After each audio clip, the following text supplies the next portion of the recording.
Hello hi welcome back to gold channel. இன்றைக்கி September 9ஆம் தேதி. இன்று தங்கம் மற்றும் வெள்ளியோட விலை நிலவரம் என்ன அப்படின்னு சொல்லிட்டு பார்த்துடலாம். ஸோ நேற்றுக்கு வந்துட்டு காலையில் தங்கம் 35 ரூபா குறைஞ்சிருந்து மறுபடியும் ஈவினிங்கே வந்துட்டு 22 கேரட் ஆபரண தங்கம் ஒரு கிராமுக்கு 90 ரூபா அதிகரித்து 10,060 ரூபா அப்படிங்கிற புதிய உச்சத்தில் வந்து விற்பனை ஆகிட்டு இருந்துச்சு.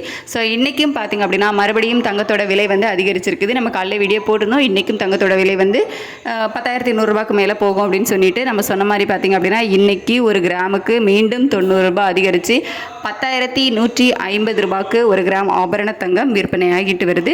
வெள்ளியோட விலையில் எந்த ஒரு மாற்றமும் இல்லாமல் நேற்றுக்கு ஈவினிங் வந்து ரேட்டு ஃபிக்ஸ் ஆனதுல ஒரு 3 ரூபாய் அதிகரித்து 140 ரூபான்னு அதே 140 ரூபாயில் தான் இன்றைக்கும் விற்பனை ஆகிட்டு வருது. தங்கம் வந்துட்டு ஒரு கிராமுக்கு 90 ரூபாயும் ஒரு சவரனுக்கு 720 ரூபாயும் அதிகரித்து இன்றைக்கி ஒரு சவரன் ஆபரண தங்கம் 81,200 ரூபாய்க்கு, அதாவது 81,200 ரூபாய்க்கு விற்பனை ஆகிட்டு வருது. ஸோ ஒரு சவரன் பார்த்திங்க அப்படின்னா 81,200 ரூபா, ஒரு கிராம் வந்துட்டு 10,150 ரூபான்னு விற்பனை ஆகிட்டு வருது. ஸோ 22 கேரட் ஆபரண தங்கம் விலை குறையுமா இல்லை மீண்டும் விலை இன்னும் அதிகரிக்குமா அப்படின்னு சொல்லிட்டு மதியத்துக்கு மேலே நிலவரம் எப்படி இருக்குது, ஈவினிங் வந்து ரேட் ஏதாவது சேஞ்சஸ் ஆகுமா அப்படிங்கிறதெல்லாம் நம்ம வந்து நெக்ஸ்ட் அப்டேட்டில் பார்க்கலாம். ஸோ இப்போதான் நிலவரப்படி வந்து இப்படி தான் இருக்குது. சர்வதேச அளவுலையுமே தங்கம் மற்றும் வெள்ளி இரண்டுமே விலை வந்து அதிகரித்து தான் காணப்படுது. தேங்க்யூ.